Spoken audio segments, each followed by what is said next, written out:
Hey everyone, Dr. Karen Jackson with Dr. Sheila Shepard and Dr. Helga Venus, and this is the Three Docs Book Club. And this week we have just read a book by Annie Lamott, and it's called Bird by Bird. And there are some instructions on writing and life. And I, for one, really enjoyed it, and I have a lot to say. And I didn't agree with all of it, but I don't think any of us did. But I'm just really happy that you've joined us and happy with my friends here to talk about this book that we've just read. So, Dr. Venus, would you like to go first? Yes, and before I part with my own opinion about the book, I'd like to comment on what Daniel Pink is saying, Okay. because we're trying to see if we agree with him or not.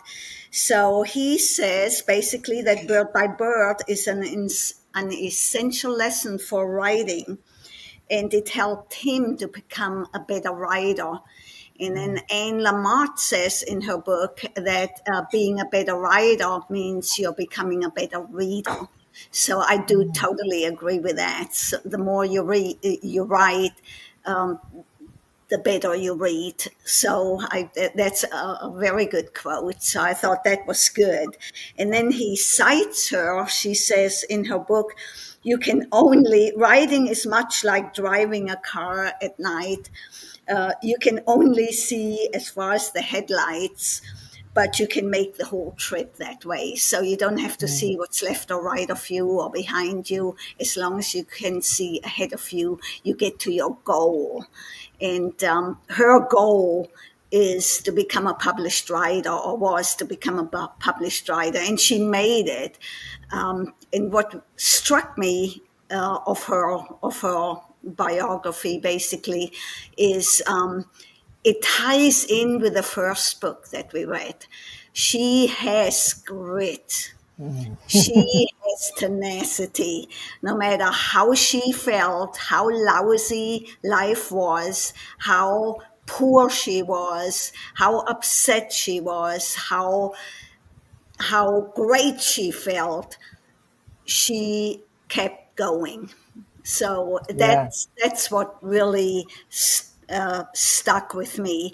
I'm not, and I said that before. I'm not a fiction reader, so I can't empathize with what she's going through because I've never been there. I've never had to invent characters, a plot, or anything. So, I read books that are events, that are based on real events. And when you do that, the facts are there. You just draw your own conclusions based on what the writer says. So that's much, in my opinion, much easier than being a fiction writer. Do you think do you think you could make an attempt at something like historical fiction, which is based on fact, putting the Uh, characters in those situations? I would, yeah, I would be probably more amenable to that, much like what James A. Michener did in his books, Hawaii, Texas. Hmm. Um, Comes to mind. He weaves in historical facts, and then Mm, he has his characters in there that live in those times and yeah. deal with the historical facts. So yeah, I would embrace that. Dr. Shepard, do you have anything to add? Or Well, when I read about like the first half of this book, I thought, "Oh, I wish I had read this book before I started writing a dissertation." Then I read the second half of the book, I thought, "Oh, I'm glad I didn't read this book before I started writing this book." I mean, it was just one of those books for me. It was really good. Her analogies and her quotes, that part I wish I'd had, like that, kind of like Dr. Venus was saying, that grit, that keep going. yeah. But just the humor that she wove in and the lightheartedness of writing. Of course, the dissertation is, like we were talking about before, it's so much different. It's very technical kind of writing. I am Mhm. actually more of a creative writer, so the technical pieces of a dissertation was quite difficult for me. I like to write poetry and things like that. I have been writing poetry since I was a young young child. But it was good. I got a lot of great things from her. One of the things I liked that she said was, downdraft is like get it down, and then Mm, updraft is kind of fix it up, and then the dental draft, which I thought was neat because it's that fine tuning, and all of us can relate to that when you go to the dentist and they're just really in there getting all the nitty gritty. yeah. I thought that was really great what she said about that. She also talked about an emotional acre and knowing her character's Mm, emotional acres.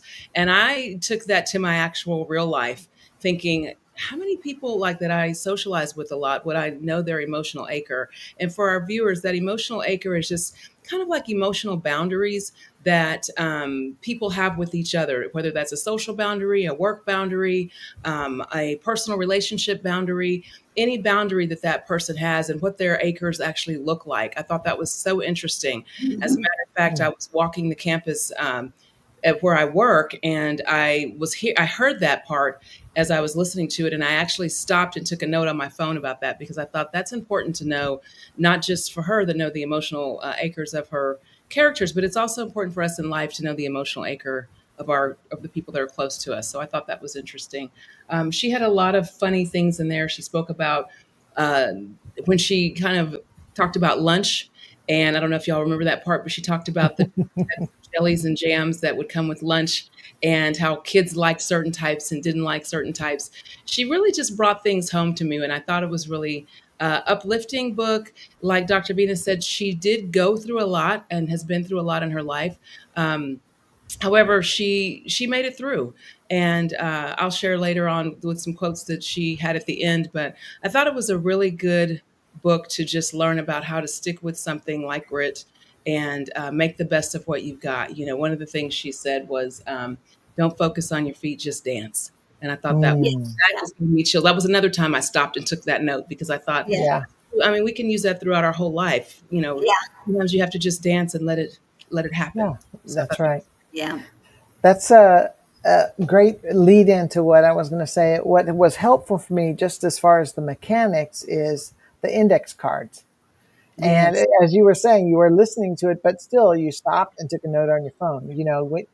They're just little bits and pieces of life around us, and we can gather them and make our stories. Maybe include it or not, or just help us remember and share the richness of our life. And I really like that how she has note cards everywhere, and that's where she has the most impressions and things like that she collects. I like that. That was Yes. awesome. Um, Also, which she talked a lot about her father, and I thought that for me that was very emotional. And I loved how she weaved his story and her writing story, and how much a part of it, an important part of her writing life, that he was, and that her first book was a collection of stories as he was dying of cancer. And Hmm. it really touched me because my father died of cancer. So, but anyway, mm,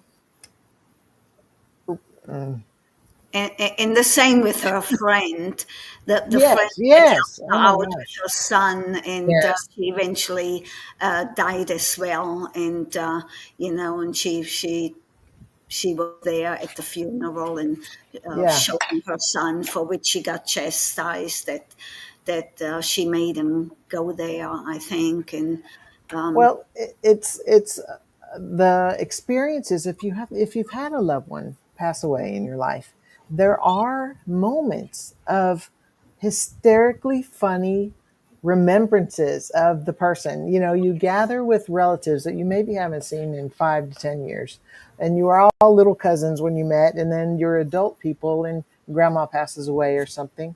But then the storytelling starts, and I think that's what is kind of it's a joyous, tragic mix of what real life is.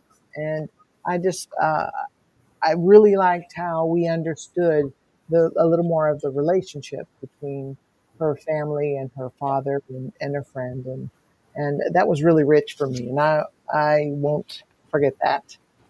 yeah, Yes. and I don't want to get into the it is kind of, whether you believe in it or not, into the spiritual aspects of life. But I can share a story. The farmer across the street from me, he was a real funny character, and I got to know him when I moved in here into my ranch, and he helped me out mowing, and he always had funny stories to tell, and I got to know his family. And when he died, I wasn't really invited because it was a family affair, but I went to the chapel where they had the last service, and because I wanted to come, so I wanted to say goodbye. And I was going to Germany the same day, so I Oh, was on my way to the airport. So when I got back to my truck, what do you know? My the airbag blew up right in my face, and I just felt that was him saying goodbye. That's bye there. So yeah. it was just really strange. It was just really, really weird. Well, we all make connections, and there are little events and things that become very meaningful at certain situations, and that's something that you will always remember. And then by connection, remember him. So Yeah, that's thank you for sharing that. That's awesome. Um, One thing also, short assignments. This really spoke to me, and actually, I did read this book before I started my dissertation. And what's kind of hysterically funny is that my first draft, my crappy first draft, if I may say, I had a partner who was an English teacher at the local community college, and we swapped papers and we read, and I had just read this wonderful, funny, breezy, light, informal book. And so that's what my rough draft of my dissertation was. It was all narrative and things I learned and things I thought. And I had lots of references in there, but it didn't matter. It was still person. It was a letter to my best friend. So she was so kind when she made some comments, and said, "This is a good point. This is a good point." She said, "But you may want to make it a little more scholarly." Yeah, And I was taken aback because then I read her paper, and it was like reading a textbook. And I said, "Oh, now I get it. This is this is different writing. This is yeah, not, conversational." So that really taught me a lot right there. for sure. That's kind of the same trail that I was on, especially being a poet. You know, not famous poet or anything, but not I actually have been published a little, but anyways, it just took me by storm. This is technical writing. I'd get all these marks on my paper for my dissertation. Digital marks because I digital. Yeah. It still felt like a red pen to me. It really did. It did, even Yeah. though it wasn't red, it was over in the margins. I wanted to ask you too about something that I read in the book. There were so many details in this book, but one of the things that stuck out to me was when she was talking about writing and she mentioned dialect. And she said that she felt like dialect shouldn't be used when quoting a character in the book.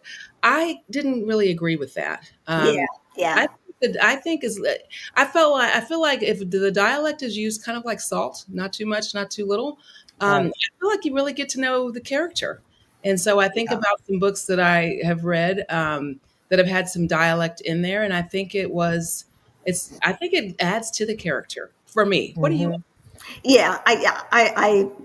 I agree totally. And then it depends on, do you have an audience in mind? Of course, I'm not going to have a Louisiana accent when I want to address people in New Jersey, because they Hmm. may not think it's funny. And vice versa. It's the same in Germany, where I come from. We have a very thick, thick, thick accent, Schwabian. And I go in the Palatinate, I can't even understand them. I don't even know what they're saying. Right. So some of the funnies that are being told there may totally go over my head. So it probably goes to what you're saying. Don't overdo it. You know, Right. Yeah. Right. people Yeah. still need to understand what your point is. It's a spice, I think. It's a And spice. Yeah. and also I think it's kind of a secret code because once I read, there's apostrophes and there's little accents and Right. then once you figure it out, to me, then it helps me hear. It helps me Exactly. hear that person's Yeah. character. So Exactly. probably used, dare I say, tastefully or appropriately, but just not the whole book, because that would be exhausting for me. That It would would be be exhausting exhausting. Yeah, reading you a would lot lose of it. readers. Yeah, you would lose readers. But I wouldn't mind hearing some stuff that where I come from Yeah. that Ex- I understand. And maybe Yes. nobody else, but I have to chuckle and laugh about it. Yeah. Right. So, I think it could be a great connection to yes, readers. And it also, it also people can learn from that, I would say. Hmm. exactly. Yeah, yeah, Dialect things and how words are pronounced in different areas of our world, not just our yeah, country. yeah. Absolutely. Let's see. I really liked how she spoke about, and I said using the cards, but putting one word after another, just setting a time, 300 words, what she tells her students in her creative writing class.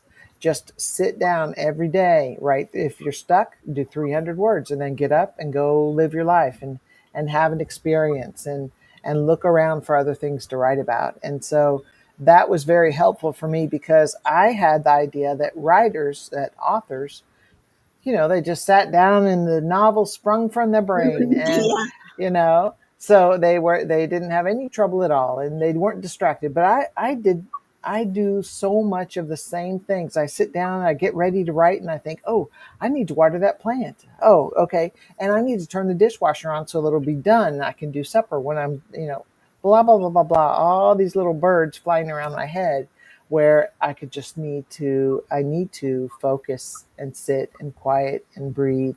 And then the thoughts and the truth and the words come out just one by one. Well, like also how she's noted, how she was very forgiving for writer's block. It was yes, a natural thing that writers go through, and I love the fact that she stated about the month of December, being full of Oh, Mondays, yeah. and that yeah, people it's just hard for people to write in December.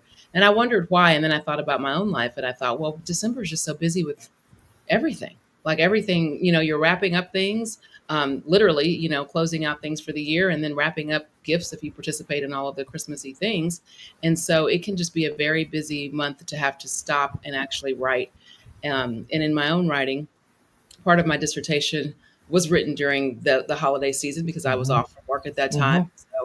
So I see why I got all the little red marks on my edits at that point. well, Yeah. you know, I don't quite remember if she addressed her school years, but we're talking about dissertation in our adult life. When you've gone through school, you've gone through college, and you know a little bit more. But I can tell you, like when I grew up, my family, people who write well, they read books when they're kids. They get exposed to literature. We didn't have any of that. No books, no newspaper. We did not have any discussions. We were just grew up, like in a void. So I remember my school years, the equivalent of what's English here. Of course, we had German. And whenever we had to write an essay, and I would get the topic, I had no idea what to write. I had no idea how to start it, how to make a main theme, how to close it. It just eluded me. In writer's block, I had it permanently during my school years. I just was not good at it, and I had the equivalent grades with it. I learned writing actually in the military. That's Hmm. when I learned writing. So, and fortunately, I kept at it and improved upon it. But, it's something that you can really pass on. And with that, I want to lead into her worst times when Mm. she was talking about her worst time. She's got a son. She doesn't know how to pay her bills. She doesn't know what to do. I couldn't help but think, well, you are a writer and you're giving a class right now to would-be writers. You're helping them along. The perfect job for you would be to be an English teacher, teach high school students, teach middle school students, or elementary students, doesn't matter, but at least you would make a teacher's pay. You would have a steady income and you can still write on your time off. Hmm. But then the other side of that was, then it came to mind, well, but that may be too restrictive for a writer, for somebody who is an artist and needs to block everything out the moment an idea comes to their head. Mm. And you can't do that in the middle of a class. You cannot just say, oh, you all be quiet, kids, I have an idea and I need to Yeah. write this down. So maybe that's why so many artists struggle with making a living, because I couldn't help when she was lamenting about wanting to kill herself because she's Yeah. just down and out. I'm going, she sounds about as crazy as Van Gogh, or some of the actors that can't make it and just despair, and there is a quote, I wrote it down, if I can find it, that writing is a desperate event. It is, there's desperation associated with it.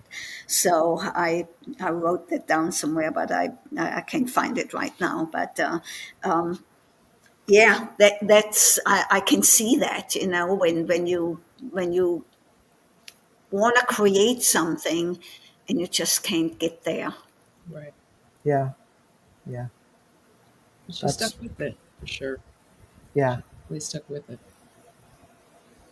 Yeah, and she got published. So, but then Yeah. again, it's not over, and she's saying that too. It is not over. You publish one book, well, here, to be successful and to be a writer and an author, um, you're not done with that one book. Here comes the Right. next book. Will you be successful, or will it be just a one-time fly? Right. Yeah. Well, also, I think that she also points out, like she tells her students at the beginning of the class, most of you won't be published. Yes, And it kind of shocks them into thinking, well, it's I took this class because I want to be published and I want to be yeah. famous and I want to have a book.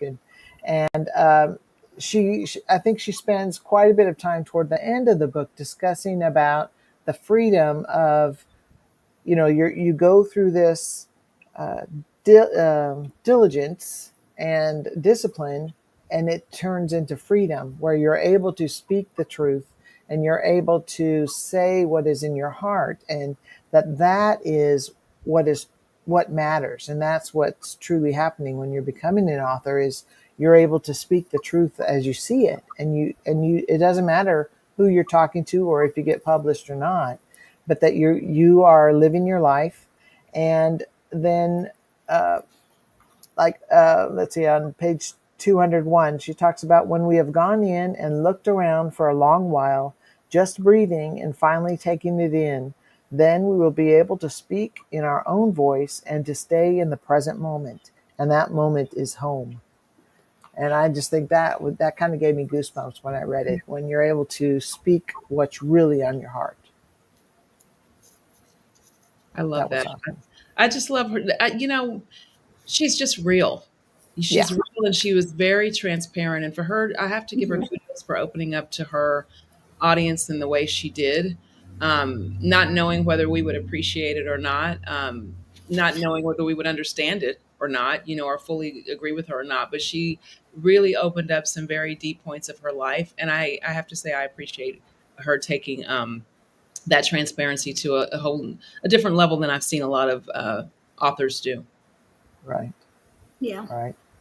And yet there are some really down to earth and step by step things that she can suggest to her students. And by virtue of us reading this book, we are her students. Right. And she can tell us how to be a writer, and that for me, that was very encouraging. I was encouraged after this book. Yeah. Yeah, and also you have to be able to accept feedback, and Yeah. I think of your dissertation because mine was the same way, full of red marks from the chair and somebody else, and the reviewer, he was worse. He just shredded it, and Oh, and your initial reaction is to want to curse them out, yeah. because you're, wow, I That's put so true. much work in it, and I thought I was done, and now I'm starting all over. But you have to make it a good piece of work. You gotta be able to accept that feedback and accept it without trepidation, without Yeah. without becoming hateful and resentful, because in the end, that kind of critique is helping you Right. become a Right. better writer. And she's not that eloquent about it either. We were Hmm. discussing that at one point in time. She was very jealous of people who were more Yeah. successful than she was, and she states, and she wanted to just shut them up and tell them to get out of her life. There Yeah. was one who kept telling her every day, "Oh, my book got published, or this was great, and this was great," and she tired of it. So Yeah. So she's not a friend, no more a friend. yeah, no more friend. Yeah. Of Yes. course, you don't rub it in when you're successful, and a so-called friend is not. You want to. You don't want to brag about yourself. You want to deliver encouragement. So I think that's what fueled the fire there a little bit. And I think what you're saying, Dr. Venus, is exactly right. That's the point that she had throughout the book. And she also had the point of like that writing is giving. Yes. I never really thought about that before. She says Yes. writing is its own reward and it's giving.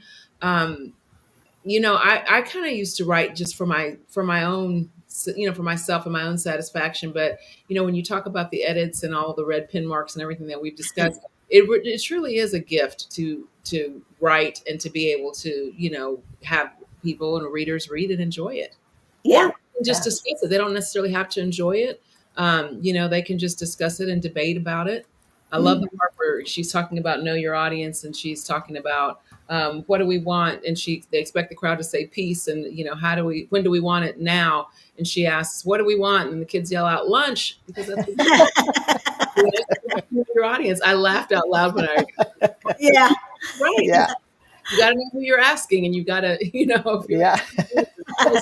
lunch And that's her being real. or not. That's Yeah. that's the Yeah. reality of it. That's Keep it real true. for sure. Love it. Love it. And it's interesting. At some time, like we were getting to talk about the book in the beginning. We didn't very much like it for various reasons, and we said, "Well, I don't know," and maybe we were not open to what she was really saying.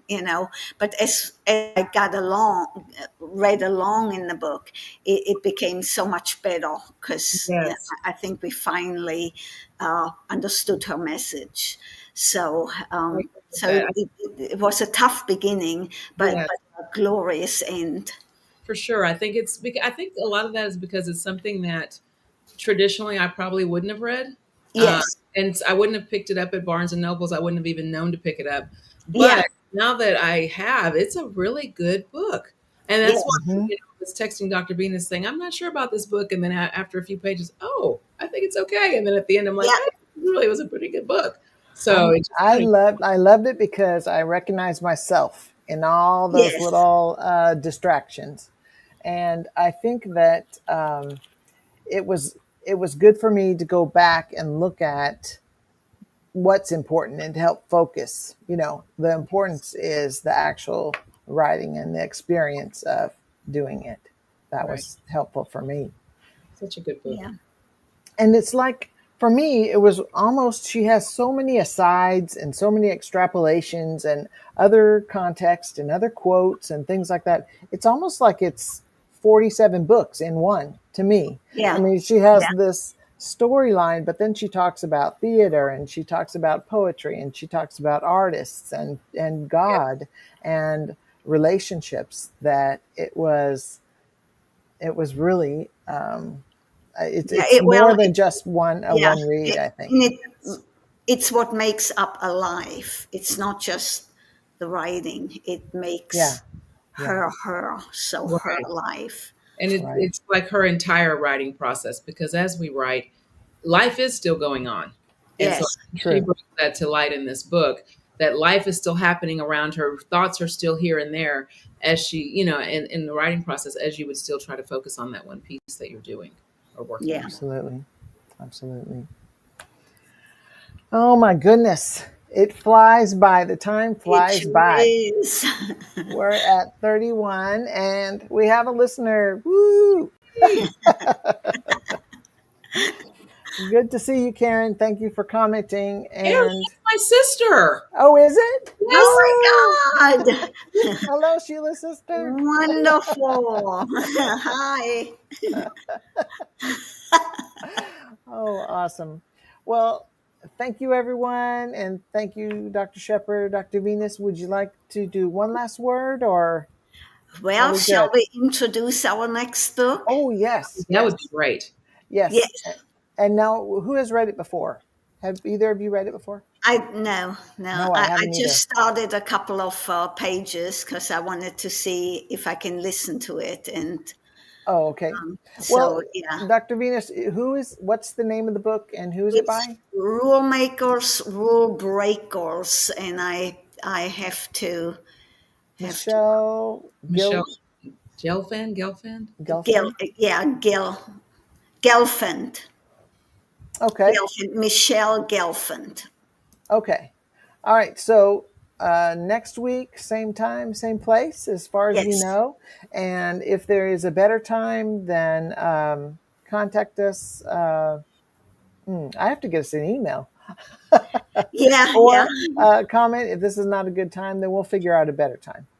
Okay, Thank you so so much, Sheila and Helga. I've really appreciated this, and looking forward to speaking next week. I'm me excited. too. Bye, everybody. Bye, Bye everybody. bye. Bye, Karen. Yes.